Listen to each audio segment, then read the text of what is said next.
You've read the Bhagavad Gita, maybe twice, maybe 10 times. You underlined verses, took notes, felt inspired.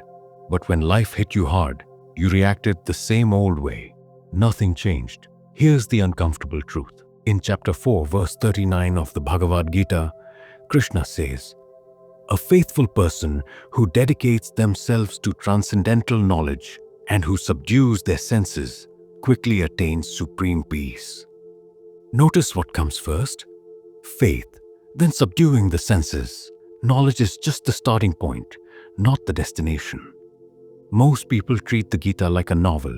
Read it, close it, move on. They collect verses like quotes for Instagram, memorize lines for debates. But when anger comes, when fear strikes, when temptation calls, the Gita stays on the shelf. Because reading isn't knowing, and knowing isn't doing. You read, don't be attached to results. But you still panic when things don't go your way. You read, control the mind. But you scroll for hours, lost in distractions. You read, treat everyone equally. But you still judge, gossip, and compare. The Gita didn't fail you. You stopped at reading. So, what's actually needed?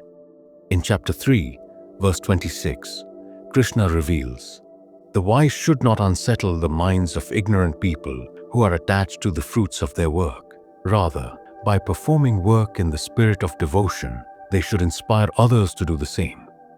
In simple terms, lead by example. Don't just preach, practice. Reading the Gita makes you knowledgeable. Living the Gita makes you transformed. There's a difference. Knowledge sits in your head. Wisdom lives in your actions. You can memorize every verse and still be miserable.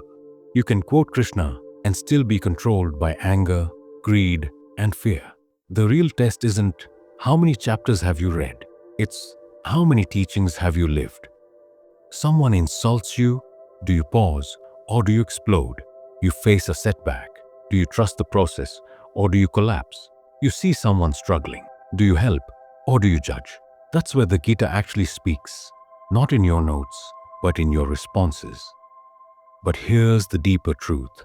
Even practice isn't enough without the right approach. In chapter 18, verse 70, Krishna declares, "One who studies this sacred dialogue of ours, I consider them to worship me through their intelligence. And one who listens to it with faith and without envy, they too shall be freed and attain the auspicious worlds." Notice the word, faith and without envy. Most people read the Gita with doubt. They question everything but implement nothing. Or they read with envy, comparing themselves to Krishna's ideal, feeling inadequate, then giving up. But transformation happens when you read with reverence, apply with discipline, and trust the process even when results are slow. It's not one reading. It's daily reminders, not one practice. It's consistent effort, not instant change. It's gradual evolution. The Gita isn't a magic pill. It's a manual. And manuals don't work unless you follow the instructions repeatedly, patiently, honestly. So here's the real question. Are you reading the Gita to feel spiritual or to become different? Because knowledge without action is just entertainment. Verses without practice are just poetry. Stop collecting wisdom. Start living it. One choice at a time. One reaction at a time. One moment at a time. That's when the Gita finally changes you. If this made you uncomfortable, good. Subscribe. We're done reading. We're ready to live.